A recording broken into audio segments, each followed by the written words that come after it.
Telemarketers suck, right? We've all hung up on them thinking, oh, they're the worst. But have you ever wondered how telemarketing's become such a mess? What if I told you they're not the real villains? My name is Josh Zabak, and in this explosive documentary, we're diving into the wild history of telemarketing, from door-to-door hustlers to India's call centers, and the chaos they've unleashed on the home improvement industry. We'll uncover how corporate greed has turned telemarketers into scapegoats, and how Angie is crushing small contractors. This is the first episode of Behind the Sale, a series exposing the hidden forces behind sales and marketing. Ever been scammed by endless home improvement calls? Drop a comment below. We're unpacking why that happened. Stick around. This is going to blow your mind. Picture this. It's the late 1800s and you wanted to sell something. You were pounding the pavement, going door to door, hustling, selling brushes, pots, pans, even encyclopedias. Sales was pure face-to-face hustle. Think Glengarry Glen Ross or Tin Man, except with horse-drawn carts. Newspaper boys shouted headlines on the corners. But if you were in a desolate part of Iowa, good luck reaching customers as a paperboy. Then in 1876, Alexander Graham Bell changed everything with the invention of the telephone. Suddenly, you could pitch somebody miles away from your home.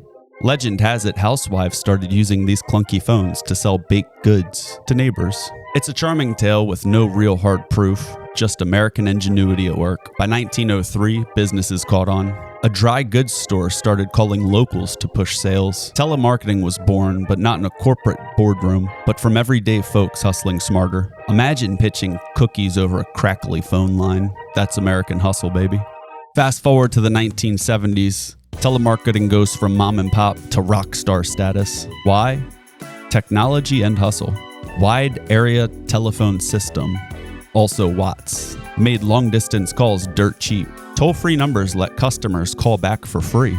Companies could now pitch to anyone, anywhere, without breaking the bank. This is when home improvement sales got wild. Companies pushed aluminum siding, windows, doors like they were selling hot concert tickets. High-pressure sales ruled, fast-talking sales reps with limited-time deals to close you on the spot. My dad got his start at Sears and Roebuck, a retail giant that sold everything, even houses, through catalogs from 1908 to the 1940s. The 1973 and 1979 oil crisis made energy-efficient windows a hot sell, and lax regulations let companies thrive. They jumped into telemarketing with predictive dialers, auto-calling machines that blasted through lists of phone numbers quicker than the human could dial. Until the 1991 Telephone Consumer Protection Act, TCPA, that started tightening things up pretty quickly. Telemarketing wasn't just home improvement, though. It sold timeshares, insurance, even magazines. The 70s made it a powerhouse, but trouble was brewing. Here's where the story takes a dark turn. In 1994, American Express saw a gold mine. India. They opened their first call center in Gurgaon with Tata Telecom. Why India? Cheap labor. $5,000 per agent instead of $40,000 in America. Millions of English speakers, and a time zone perfect for calling Americans at dinner time. It was a corporate no-brainer. By 1998, Pramod Basin launched an independent call center with just 18 employees, using Saris as dividers. That sparked a revolution. Dell, IBM, and GE piled in. By the 2000s, India was the call capital center of the world, with 350,000 workers by 2015. Home improvement companies used these centers for lead generation, setting appointments for windows, doors, roofing. But there was a catch.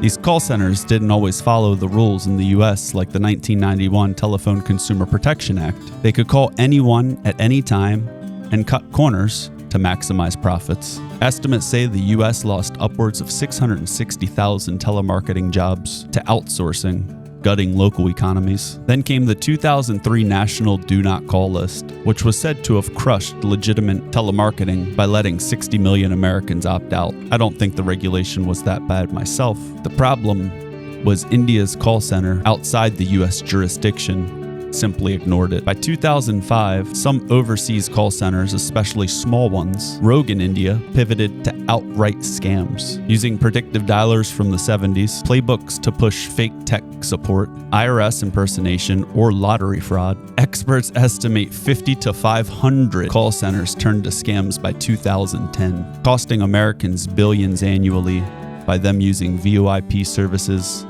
and caller ID spoofing, allowing their numbers to appear as if they're local callers. Others switched to low-cost lead generation for home improvement companies and other industries alike, selling them as exclusive leads to that company.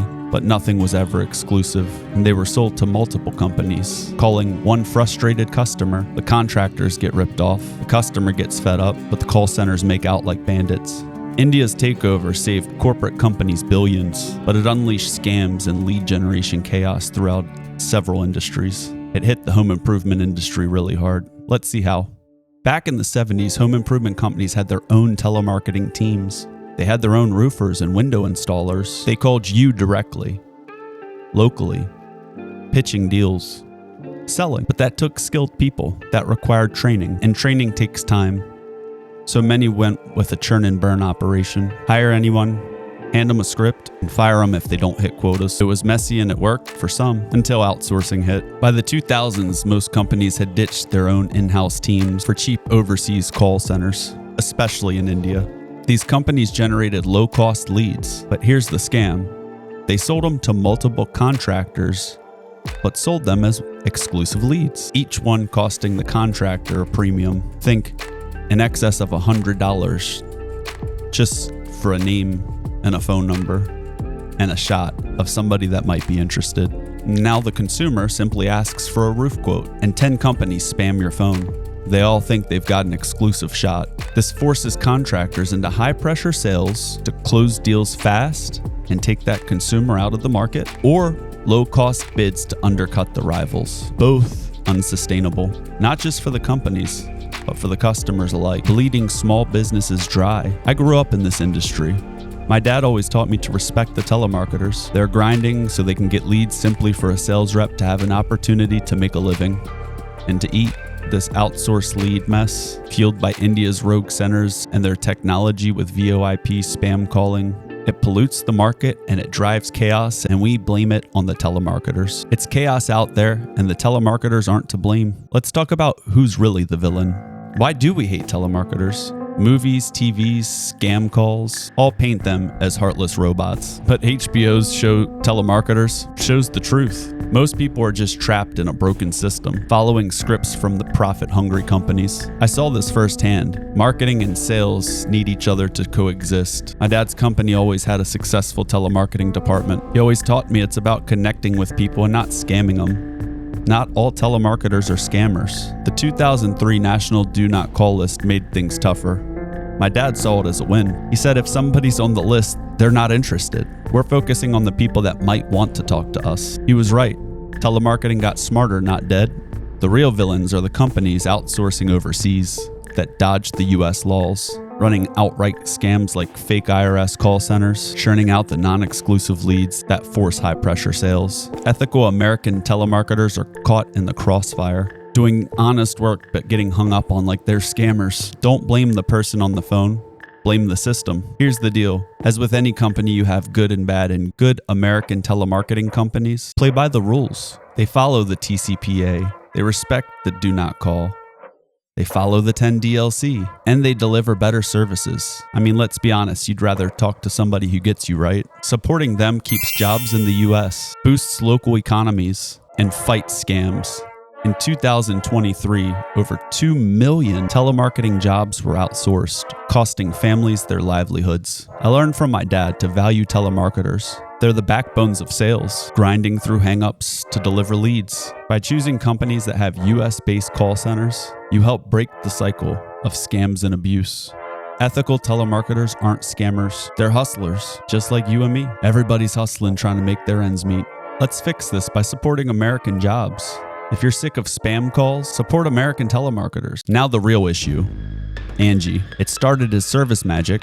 It became Home Advisor. It merged with Angie's List in 2017 and then rebranded as Angie. And since then, it's changed hands very recently. Sell the same leads to multiple contractors. The FTC fined them $7.2 million in 2023 for lying about lead quality, leaving small contractors broke and forcing aggressive sales or cheap labor to survive. Allegedly. Angie's rigging the game. Homeowners and contractors are paying the price. Stay tuned for our next episode, where we'll dive deeper into this lead gen nightmare. Hopefully I don't get sued. That's the untold story of telemarketing, from American hustle to Angie problems. If this opened your eyes, smash that like button, hit the bell and comment. Have you been spammed by a telemarketer? Have you been scammed by Angie's List, Home Advisor, contractors, customers? Let's expose this together. Support American telemarketers and contractors. Choose ethical companies to stop the scams. I'm Josh Zabak, and I'll see you on the next episode of Behind the Sale.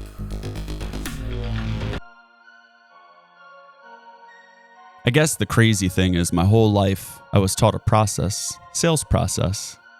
The more I learned about the sales process, the more I learned that sales was deeply intertwined in life. And it's kind of a philosophy of life. It's the basis of communication. I mean, if you can't sell somebody you don't like, you're probably not going to be able to get along with people that you don't know. To be a good salesperson, you have to be a chameleon, willing to change, willing to adapt. Doesn't matter if people are Republican, Democrat, doesn't matter the religion, doesn't matter the football team that they like. I've literally watched sales guys, not great ones, lose jobs because they put their personal preferences on their NFL team or their feelings forward. At the end of the day, salespeople have a solution-based mind state. Yes, you can think about problems all your life, but then you're just going to be stuck thinking about your problems all your life. On the flip side, you can think about everything you want to do in your life and never start the process and end up never doing anything. Stop thinking, start doing. Everybody says, how do I avoid the scams? How do I not get ripped off? Well, you have to do some research on your own. You have to vet companies out. Right now, did you know that if you go online and you search replacement windows, that most of those companies that you see pop up are not a local company, are from a lead generation company? These lead generation companies have the money. Whoever has the money controls the media, controls the marketing. The people with more money are always going to succeed. Is it right that a small local contractor has to pay thousands of dollars to get to one interested person in their area? Consumers just don't know any better, and you don't know until you know. And until somebody exposes this, until somebody talks about it, people will never realize. People will never realize when you start typing your name in some of these lead generation forms that as soon as you enter your name, your information is captured, and the privacy policy on that website dictates that they're allowed to do that to you. But nobody reads fine print. So then they get a call from a contractor saying, hey, you were looking at some replacement windows. And they're like, I didn't type anything in. What do you mean I looked at some replacement windows? But they're just in shock. They have no idea that they were being tracked. A long time ago, it was crazy to say, they're listening to us on our phones. Google's listening to us. And now it's just common fact. There's such an illusion that if you don't investigate, I'm not saying you have to go on this investigative journalism route on everything. And people do need to start exposing this, because at this point, the one large company that I'm talking about that's almost worth $1 billion, in my opinion, has a lot of legal protection. Allegedly. So any of the FTC fines that they were fined or that they're going to be fined or that they're being investigated, and nobody knows. The FTC doesn't tell anybody. They don't have an obligation to the public to tell them their pending searches or searches as they're going on. So nobody really knows. So isn't it weird that one company that's made so much money over time has switched hands so many times? Isn't it weird that one of the main owners of the company owns media companies? Isn't that controlling a narrative? I know what I know, and one of the things that I don't know is true definitions of monopoly, not the game. When somebody has so much money that they dictate the marketplace, that they control the marketplace, that they control how marketing happens, isn't that a monopoly? And when the contractors and consumers are paying for it, why are the contractors and consumers not just linking directly together? They're allowing people to monopolize. So I guess it's not a monopoly. But then people wonder why things cost so much. There's a cost to market. And when other people are dictating the means of your marketing, they're dictating people's businesses. So then What's capitalism? Is capitalism not an illusion? Is capitalism real? I don't know. I'm not that smart. But I do know what's going on, and what's going on isn't right. And I've seen the evolution, and I've seen the death of telemarketing rooms. We had a very successful marketing room. We put time into our people. We put time into training. We believed in people. We believed in people. Most companies don't believe in people. They just want to turn and burn them. And if they screw up, they want to say, "Ha, gotcha, you messed up," which makes no sense. You want to cut your nose to spite your face. We used to bring people from the jail programs that were rehabilitating and stuff, and they used to come on their bus. And I remember this as a kid. I'm hanging out 12 years old next to these people, and we're making phone calls, having fun.